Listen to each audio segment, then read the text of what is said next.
Hello everyone, food fashion ഫാബ്രിക്കിൻ്റെ പുതിയൊരു വീഡിയോയിലേക്ക് എല്ലാവർക്കും സ്വാഗതം.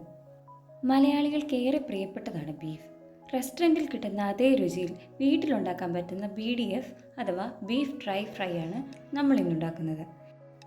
ഇതിനായി ഞാനിവിടെ 1/2 കിലോ ബീഫ് എടുത്തിട്ടുണ്ട്. സ്ക്വയർ പീസായിട്ട് നല്ല വലിപ്പത്തിൽ കട്ട് ചെയ്ത് കഴുകി വൃത്തിയാക്കിയ ബീഫ് ഒരു മിക്സിംഗ് ബൗളിലേക്കോ അല്ലെങ്കിൽ കുക്കറിൽ തന്നെയോ എടുക്കുക. ശേഷം ഇതിലേക്ക് 1 ടേബിൾ സ്പൂൺ കാശ്മീരി മുളക് പൊടി, 1/2 ടേബിൾ സ്പൂൺ മഞ്ഞൾപ്പൊടി, 1/2 ടേബിൾ സ്പൂൺ ഉപ്പ്, 1/2 ടേബിൾ സ്പൂൺ കുരുമുളക് പൊടി എന്നിവ ചേർത്ത് നന്നായി ഇളക്കി യോജിപ്പിക്കുക. അതിനുശേഷം ആവശ്യമുള്ള വെള്ളവും ചേർത്ത് കുക്കറിൽ വേവിച്ചെടുക്കുക. 80 തൊട്ട് 90% വരെ വെന്താൽ മതിയാകും. ബാക്കി നമ്മൾ ഫ്രൈ ചെയ്യുന്ന ടൈമിൽ വെന്തോളും. വേവിച്ച ബീഫ് ചൂടാറിയ ശേഷം നീളത്തിൽ കട്ട് ചെയ്തെടുക്കാം. സ്ലൈസ് ചെയ്യുമ്പോൾ ഒരുപാട് കട്ടി കുറഞ്ഞ് പോകാതെ നോക്കണം, ഇല്ലെങ്കിൽ ഫ്രൈ ചെയ്യുമ്പോൾ പൊടിഞ്ഞു പോകും. ഇനി നമുക്ക് ഫ്രൈ ചെയ്യാൻ വേണ്ട മിക്സ് തയ്യാറാക്കാം.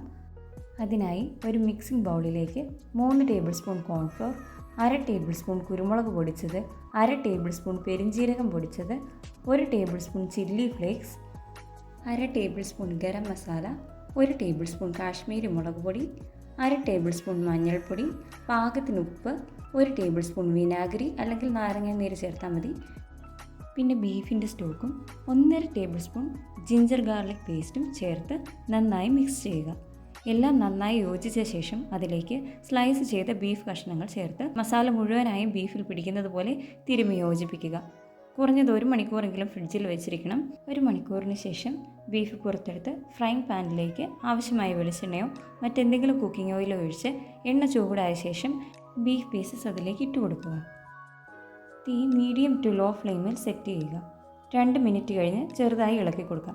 അധിക സമയം ഇത് ഫ്രൈ ചെയ്യേണ്ട ആവശ്യമില്ല. ഓൾറെഡി കുക്കറിൽ ബീഫ് ഓൾമോസ്റ്റ് വെന്തിട്ടുണ്ട്. ഇടയ്ക്ക് ചെറുതായിട്ടൊന്ന് ഇളക്കി കൊടുക്കുക. എല്ലാ വശവും ഏകദേശം ഫ്രൈ ആയി കഴിഞ്ഞ് നടുവേ കട്ട് ചെയ്ത 4 പച്ചമുളകും കറിവേപ്പിലയും ചേർത്ത് കൊടുക്കുക. അതിനുശേഷം പാകമാകുമ്പോൾ എണ്ണയിൽ നിന്ന് കോരിയെടുക്കാം.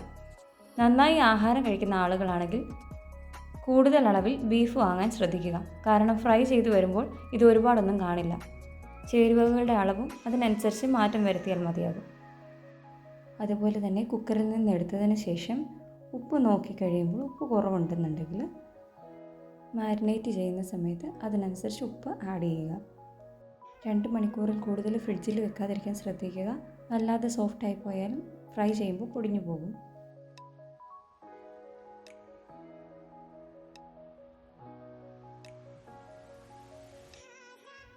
ഈ വീഡിയോ നിങ്ങൾക്ക് ഇഷ്ടമായെങ്കിൽ നിങ്ങൾ ലൈക്ക് ചെയ്യുക, നിങ്ങളുടെ അഭിപ്രായങ്ങൾ കമൻറ്റ് ചെയ്യുക, സബ്സ്ക്രൈബ് ചെയ്യുക.